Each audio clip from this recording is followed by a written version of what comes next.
പിന്നെ എവിടുന്നാണ് ഇതിനെ പറക്കിക്കൊണ്ട് വരുന്നതെന്ന് നോക്കട്ടെ. ഫിഷിംഗ് ഫ്രീക്സിലെ സെബിൻ സിറിയക്കിൻ്റെ ഒക്കെ വീഡിയോ കണ്ട് ചെറുക്കുന്ന തലയ്ക്ക് വട്ടായെന്നാണ് തോന്നുന്നത്. കാണിച്ചേ നോക്ക്. എർത്തുവാമിനെ പിടിച്ചുകൊണ്ട് വന്നേക്കുവാണ് ഫിഷിൻ്റെ ടാങ്കിനകത്തിടാൻ. ഇപ്പോഴല്ലേ മനസ്സിലാകുന്നത് എങ്ങനെയാണ് ടാങ്ക് വൃത്തിയിടാകുന്നതെന്ന്. ഇതിനകത്ത് ഈ പൊണ്ണച്ചെറുക്കന് മീനെ ഈ എർത്തോമിനെയൊക്കെ പിടിച്ചിട്ടിട്ടാണ്.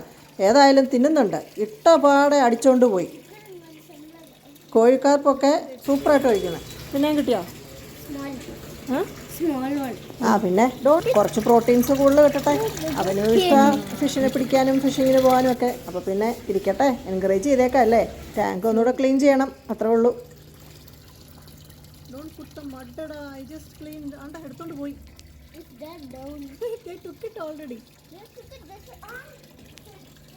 കിട്ടിയാടാ? പിന്നെ കുറച്ചെണ്ണത്തിനോട് പിടിച്ചോണ്ട് വന്നിട്ടുണ്ട്, നോക്കാം. വീടിനകത്ത് ടി വിയും കണ്ടുകൊണ്ടിരിക്കുന്നതിനെക്കാട്ടിലും ബെറ്റർ ആണല്ലോ ഇതുപോലുള്ള പരിപാടികളൊക്കെ ചെയ്യിപ്പിക്കുന്നത്. അപ്പോൾ പിന്നെ ഞാനൊന്നും പറയാൻ പോകാറില്ല. ടാങ്കൊക്കെ ക്ലീൻ ചെയ്യണമെന്നുള്ളതേ ഉള്ളൂ. അപ്പം എനിക്ക് പണി.